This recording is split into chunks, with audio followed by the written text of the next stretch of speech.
ಚೆವು ಮಡುಗಟ್ಟಿ ಕೂತಿದೆ. 300 ವರುಷದ ಹಿಂದೆ ಕಟ್ಟಿದ ಮನೆಯನ್ನು ಕೆಡವಿ ತದ್ರೂಪವಾಗಿ ಅದರಂತೆ ಕಟ್ಟಿ ನೋಡುಗರಿಗೆ ನಾಜೂಕು ಕೆತ್ತನೆಯ ರಸದೂಟ ನೀಡುವ ಮೂಡ್ಲಕಟ್ಟೆ ಮನೆಯ ಒಳಹೊಕ್ಕರೆ ಕಾಷ್ಟ ಶಿಲ್ಪದ ಪರಾಕಾಷ್ಠೆ ನೋಡುಗರನ್ನು ಚಕಿತಪಡಿಸುತ್ತದೆ.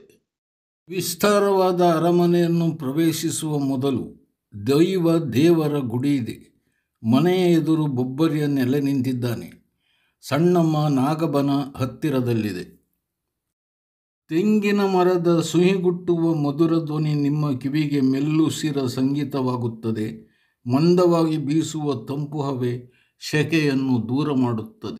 ಹೆಬ್ಬಾಗಿಲು ಪ್ರವೇಶಿಸಿ ಮೇಲೆ ನೋಡಿದರೆ ಕೆತ್ತನೆಯ ಎತ್ತರದ ಮುಂಬಾಗಿಲು ಮೋಡಿ ಮಾಡುತ್ತದೆ. ಬಲಬದಿಯಲ್ಲಿ ನಾಜೂಕಿನ ಕೆತ್ತನೆಯ ಮರದ ಮುಂಡಿಗೆಯ ಸಾಲಿದೆ. ಇಷ್ಟು ದೊಡ್ಡ ಮರ ಎಲ್ಲಿಂದ ತಂದಿರಬಹುದು ಎಂಬ ಅಚ್ಚರಿ ಕಾಡುತ್ತದೆ. ಎಡ ಪಾರ್ಶ್ವದತ್ತ ಸರಿದು ಮುಂದುವರಿದರೆ 5 ಫೀಟು ಎತ್ತರದ ಕೆತ್ತಿ ಮೆತ್ತಿ ಕಡೆದು ಕೂರಿಸಿದ ದಾರಂದ ಎದುರಾಗುತ್ತದೆ. ತಗ್ಗಿ ಬಗ್ಗಿ ಬಾ ಎನ್ನುವ ನೀತಿಯನ್ನು ಈ ದಾರಂದ ಸಾರುವಂತಿದೆ. ಸೊಬಗು ಸೂಸುವ ದಾರಂದ ಚಿಕ್ಕದಾದರೂ ಅದರಲ್ಲಿ ಒಡಮೂಡಿದ ಕುಸಿರಿ ಕೆಲಸ ಕಲಾವಿದನ ಚಾಕಚಕ್ಯತೆಯನ್ನು ಪ್ರಶಂಸಿಸುವಂತಿದೆ. ಈ ಸುಂದರ ದಾರಂಗದ ಸೊಬಗನ್ನು ನೋಡಿಯೇ ಖುಷಿಪಡಬೇಕು. ತಲೆಯನ್ನು ತಗ್ಗಿಸಿ ಒಳಹೊಕ್ಕರೆ ಯಾವುದೋ ಅರಮನೆಗೆ ಬಂದಿದ್ದೇವೋ ಎಂಬ ಭ್ರಮೆ ಹುಟ್ಟುತ್ತದೆ. ಎತ್ತ ನೋಡಿದರೂ ಕೆತ್ತನೆಯ ದಾರಂದ, ಮುಂಡಿಗೆ, ಪಕ್ಕಾಸು, ರೀಪು, ಅಲ್ಲಲ್ಲಿ ಸಂದಿಗೆ ಜೋಡಿಸಿದ ದೊಡ್ಡ ಪಟ್ಟಿ, ಚಿಕ್ಕ ಪಟ್ಟಿ ಎಲ್ಲವುದರಲ್ಲೂ ಕಲ್ಪನೆಯ ಕೆತ್ತನೆಯ ಕಾಷ್ಟಶಿಲ್ಪ ನೋಡಬಹುದು. ಹಿಂದಿನವರು ಉಪಯೋಗಿಸುತ್ತಿದ್ದ ಅನೇಕ ಅಪರೂಪದ ವಸ್ತು ಇಲ್ಲಿದೆ. ಅರಮನೆಗೆ ಆಗಮಿಸಿದ ಪ್ರಸಿದ್ಧ ಮಹಾನುಭಾವರ ಭಾವಚಿತ್ರವನ್ನು ಇಲ್ಲಿ ನೋಡಬಹುದು. 4 ಬದಿಯಲ್ಲಿ ಸಾಲುಗಟ್ಟಿ ನಿಂತ ಕುಸುರಿಯ ಕಂಬ, ನಡುವೆ ವಿಶಾಲವಾದ ರಾಜಾಂಗಣ ಇದೆ. ಮಹಡಿಯನ್ನೇರಿ ಸುತ್ತಲೂ ದೃಷ್ಟಿ ಹರಿಸಿದರೆ ಪ್ರಶಾಂತ ಜಾಗದ ಹಸಿರು ಸಿರಿಯ ಸೊಬಗು ಮೆಚ್ಚುಗೆಯಾಗುತ್ತದೆ. ಮೂಡ್ಲಕಟ್ಟೆ ಅರಮನೆಯನ್ನು ಪುನಃ ಕಟ್ಟಿ ಸಂಪ್ರದಾಯ ಸಂಸ್ಕೃತಿಯ ಸೊಗಡನ್ನು ಮತ್ತೆ ಪುನರ್ ಪ್ರತಿಷ್ಠಾಪಿಸಿ ನೋಡುಗರಿಗೆ ಮತ್ತೆ ಅರಮನೆ ನೋಡುವ ಭಾಗ್ಯ ಕಲ್ಪಿಸಿದ್ದು ಹೆಮ್ಮೆಯ ಸಂಗತಿಯಾಗಿದೆ.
Doctor G.P. ಶೆಟ್ಟಿ ಅಂತ.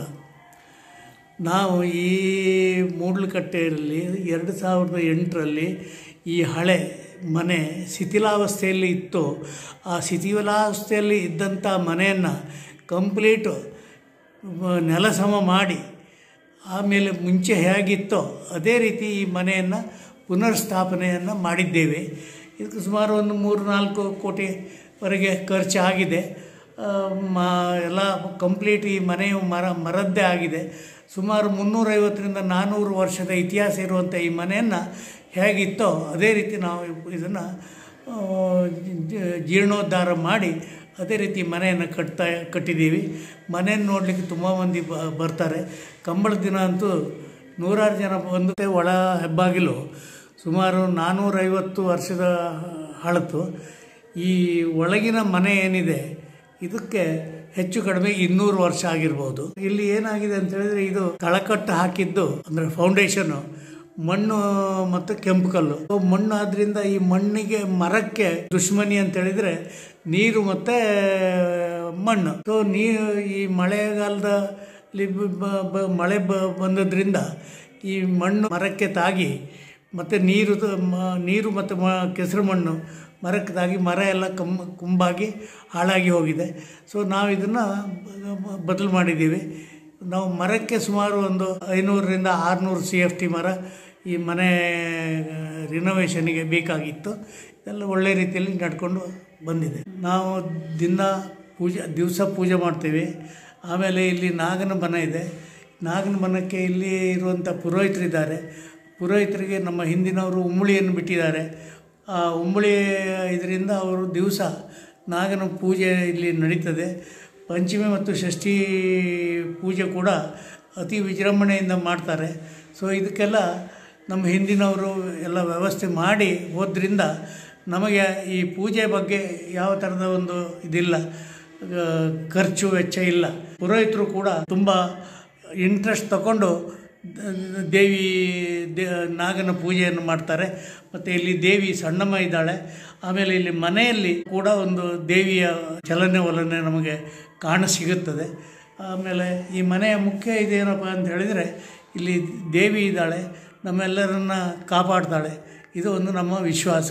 ಹಾಗೂ ಇಲ್ಲಿ ಯಾವ ಥರದ ಒಂದು ಅನಿಷ್ಟ ಇದು ಆಗುವುದಿಲ್ಲ. ಎಲ್ಲ ದೇವಿಯ ಕೃಪಾ ಕಟಾಕ್ಷದಿಂದ ಚೆನ್ನಾಗಿ ನಡ್ಕೊಂಡು ಹೋಗ್ಬಿಡ್ತಾರೆ. ದೇವಿಯ ಕಾಲು ಹೆಜ್ಜೆ ಅಥವಾ ಈ ಕಾಲು ಗೆಜ್ಜೆಯ ಶಬ್ದ ಬರುತ್ತೆ ಆವಾಗ. ಅದ್ವಾನಿಯವರು ಕಂಬಳ ನೋಡ್ಲಿಕ್ಕೆ ಬಂದಿದ್ದರು. ಅವರು ಆ ಟೈಮಿಗೆ BJPಯ ಪ್ರೆಸಿಡೆಂಟ್ ಆಗಿದ್ದರು. ಅವರು ಹೇಳಿದರು, ನಾನು ನಮ್ಮ ಮಿಸ್ಸಸ್ಸನ್ನು ಕರ್ಕೊಂಡು ಬರಬೇಕಾಗಿತ್ತು ಈ ಕಂಬಳ ನೋಡಲಿಕ್ಕೆ ಅಂತ. ಅವರು ಭಾರಿ ಇಚ್ಛೆ ಪಟ್ಟರು. ಆನಂತರ ಇವರು ನಮ್ಮ ಜಾರ್ಜ್ ಫರ್ನಾಂಡಿಸ್ ಕೂಡ ಕಂಬಳಕ್ಕೆ ಬಂದಿದ್ದರು. ಅವರು ಕೂಡ ಈ ಕಂಬಳದ ವ್ಯವಸ್ಥೆ ಕಂಬಳವನ್ನು ನೋಡಿ ತುಂಬ ಸಂತೋಷಪಟ್ಟರು. ಈ ಎದುರಿರುವಂಥ ಅಂಗಣ ರಾಜಾಂಗಣ, ಮತ್ತು ಈಚೆ ಪೂರ್ವ ದಿಕ್ಕಿಗೆ ತುಳಸಿ ಕಟ್ಟೆ ಇದೆ, ಮತ್ತು ಈಶಾನ್ಯ ದಿಕ್ಕಿಗೆ ಬಾವಿ ಇದೆ. ಇದೆಲ್ಲ ಈ ಹಿಂದಿನ ವಾಸ್ತು ಪ್ರಕಾರನೇ ಕಟ್ಟಿದಂಥ ಮನೆ ಆಗಿದೆ. ನಾವು ರಿನೋವೇಷನ್ ಮಾಡುವಂಥ ಸಮಯದಲ್ಲಿ ಇದು ಈ ಮನೆಯನ್ನು ನೋಡಿಕೊಂಡು ಹೋಗಿ ಸಂತೋಷ ಪಡ್ತಾರೆ. ಯಾವ್ಯಾವ ಒಂದು ವ್ಯವಸ್ಥೆ ಈ ಮನೆ ಸುತ್ತ ಇರಬೇಕು ಅದೇ ರೀತಿ ನಾವು ಮೇಂಟೈನ್ ಮಾಡಿದ್ದೀವಿ. ವಾಸ್ತು ಪ್ರಕಾರನೇ ರಿನೋವೇಷನ್ ಮಾಡಿದ್ದೀವಿ.